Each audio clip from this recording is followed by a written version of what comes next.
Hi everybody! In today's video we're going to take a look at some large format close-up landscape photography that I did recently in our local Florida forest. We'll take a look at the bellows extension factor that I had to use, which you have to do anytime you focus closely, and how I calculated that. We'll also take a look at the depth of field issues that I had and some decision making I had to do there. And we'll also take a look at the different films I used and compare those. Now, before we do all that, I have to say a big welcome to all the new subscribers who've joined this channel in the last couple of weeks. Ben Horn was very nice to give me a mention in one of his recent videos, and so a number of folks have come over from his channel and joined up here as well. And I just want to say I'm really grateful for that. I know what a sacrifice it is to pick up a new channel. None of us have enough time to watch all the channels we'd like to, so I really appreciate that, and I hope you find something useful here. So, with all that as a preface, let's get started with today's video. I hope you enjoy it.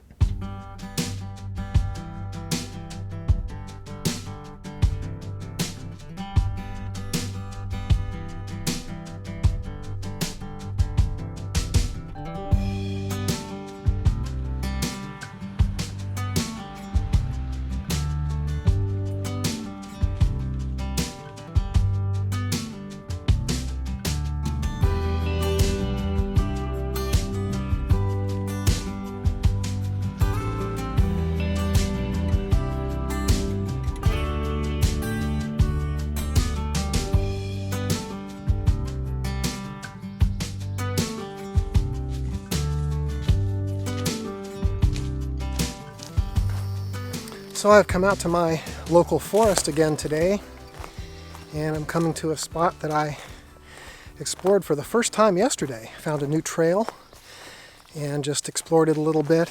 And while I was on that trail, I kind of went off trail a little bit looking for more trail, which I didn't find, but I did find a really neat subject. And so I decided to come back today and give it a try with the camera. I took an iPhone picture of it yesterday and been looking at it all day and last night and really liked it, so thought I would come back and try to find it again today and see if I can expose some film on this neat subject. Now, part of the story here is it is off trail, so I've got to do a little bit of bushwhacking, and not sure exactly where I'm going.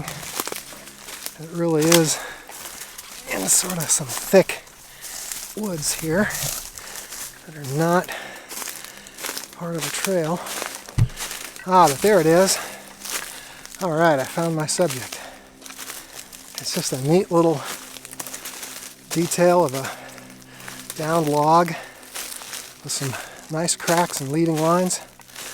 So I'm going to get set up on this and see if I can photograph it. So this is the setup on my subject today. It's just a little bit of a broken log, and I really like the shapes of it and the leading lines that move through and the different size of the breaks. It just seems really special to me. So that's why I wanted to come back and photograph this today. So you can see that I'm aiming the camera straight down. And I have some bellows extension out. It needed about a half a stop of increased exposure because of the extra bellows that I have out. And so I factored that into my exposures today. And you can also see that it's very sunny, and I had to stand over here and cast my shadow in the way to to just put a nice soft light on this. Although there was a moment, which I didn't film, I was busy exposing film, where there was actually a shadow of a tree over here that had cast across the whole thing. So I exposed a number of my sheets of film during that period, but then the shadow moved, and so I had to stand here and sort of cast my own shadow. And that's something that's pretty typical with subjects on the ground like this, and it's nice because you can photograph in the forest even on a sunny day if you can cast your own shadow if the area you're photographing is small enough. So anyway, we did that, and I exposed 4 different kinds of film today: Velvia, Provia, Ektar 100 and some T-Max 100 black and white. So the Ektar is a new film for me, and so I'm eager to see how that does and what that looks like in comparison to the other two films, color films that I'm more familiar with. So it was a fun little project to come out and try this today. I did use the, actually let me grab that here. I did use the little collapsible gray card, and I just laid that down on the log, and they used that on some of the exposures to sort of double check what my spot meter was saying, and it seemed to agree pretty well with just my spot reading. So again, I'll be interested to see how the exposures work out. So anyway, those are the technical considerations that I had today, and it was fun to be out in the forest and expose this subject that I found yesterday while I was out here walking. And so now it's time to go home and package up the film and send it off to the lab and see what happens. When I came out here yesterday to explore, I found this really neat little, I guess it's like a sinkhole, or it's a sort of a bowl or a depression in the ground here, and it looks like it goes down probably, I don't know, 75 or 100 feet. I don't know if you can tell this from the video, but it's a pretty neat area, and what's cool about it is it allows you to look down into it, which means you could keep the sky out of it. So I'm really planning to explore this area for some compositions in the future to see if I can't find some neat tree subjects, which are always fun here in the Florida forest. One of the first decisions I had to make when first setting up this photograph was just how close could I get to this subject, how much could I fill up the frame. This is a very small subject though, as you've seen, and so one of the decisions I had to make is, should I have put on my extension tubes and completely filled the frame? Now I have these extension tubes, this is two sections, okay, the first section screws off and the second one here, so it's like another 6 inches of bellows extension, and so I could have, I believe, had I used these, I could have filled the frame with the subject that you've seen. The reason I chose not to do that, though, is because in doing that, I would have been so close to the subject that depth of field would have been a real nightmare.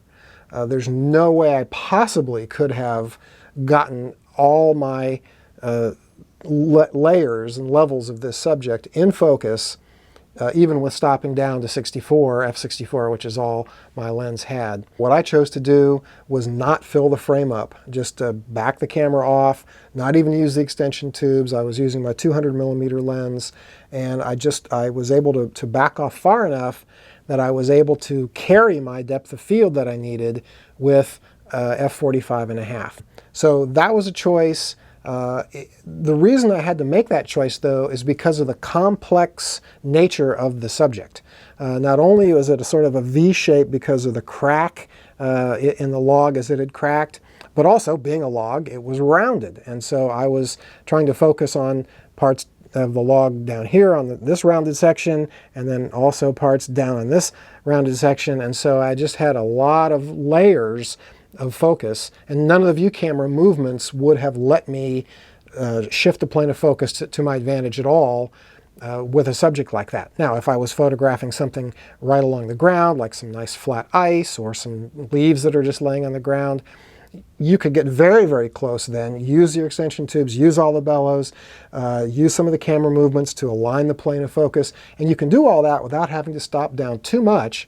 And that's what's great about a view camera. It'll let you do all that when the subject fits that.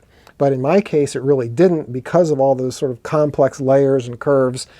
The fact that it was a view camera is not going to help you in that condition. Now, I definitely could have focus stacked with this. If I wanted to go through all this with the extension tubes and filled the frame and planned on several slices of focus in order to carry the focus from front to back, and would have had multiple films to scan and put it all together in Photoshop, you could absolutely do that. But I think what I chose to do worked pretty well, just backing off a little bit, using the center of the film, and I carried the focus nicely, and I think it worked out well. So I mentioned having to calculate my bellows extension factor. Well, what is that exactly?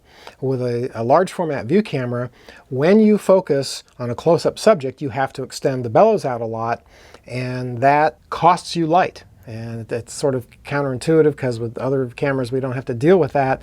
But with the view camera we absolutely do. And technically when you focus anywhere closer than infinity, it's costing you a little bit extra light. But it really only comes into play with sort of close-up subjects. There's a new tool that I started using, and it's this quick disc. And so this is a little piece of cardboard paper here that you print this out, and you lay this disc on your subject so that you can see it on your ground glass. And then it comes with a little ruler, and you print this out and cut it out also, and you lay this on your ground glass and you measure the width of the disc as you see it on the ground glass. And then there's some exposure calculations that happen on here. They do that for you. You just sort of read off your factor that you have to increase your exposure by, and you can either do it in f-stops or shutter speed. And so it's pretty handy to use this system. I'll link to this down in the show notes. It's a free thing you can just go download. All those calculations worked out great. The films were very well exposed, and I was really happy with this new system.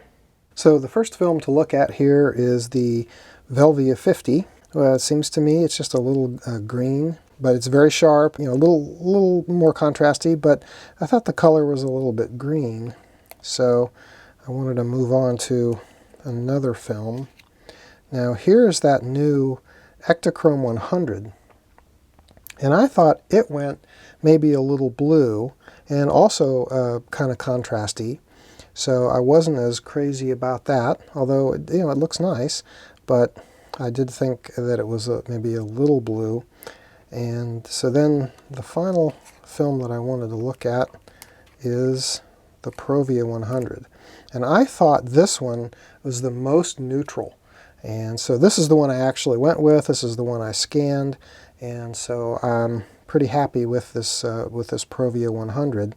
And then also I did use T-Max 100 for the black and white. So it worked well also. And you can see that all of these are properly exposed and are usable. This really illustrates, though, what I talked about before with not being able to zoom in on my subject. My subject is really just a small section of this, maybe like a 6x7 kind of format film area of this, but this is what I had to do in order to make the depth of field work. I spent a lot of years struggling to fill the frame with a subject like this, but I think this is just fine. Back off and do what you have to get it all in focus, and you still have plenty of resolution to make a nice print.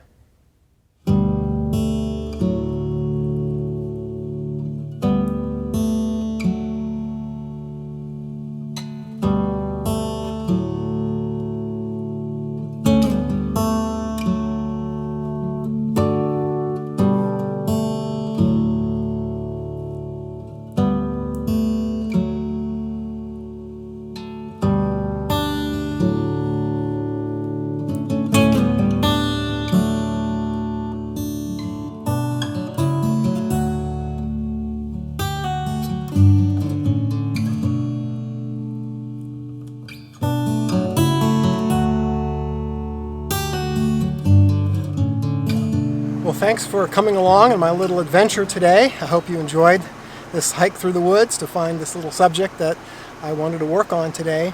And if you enjoy this kind of content, please consider subscribing to my channel, ringing that little notification bell so you don't miss any more videos, and consider giving this one a thumbs up. It really helps, and I'd really appreciate it. So thanks so much for watching, and I'll see you on the next one.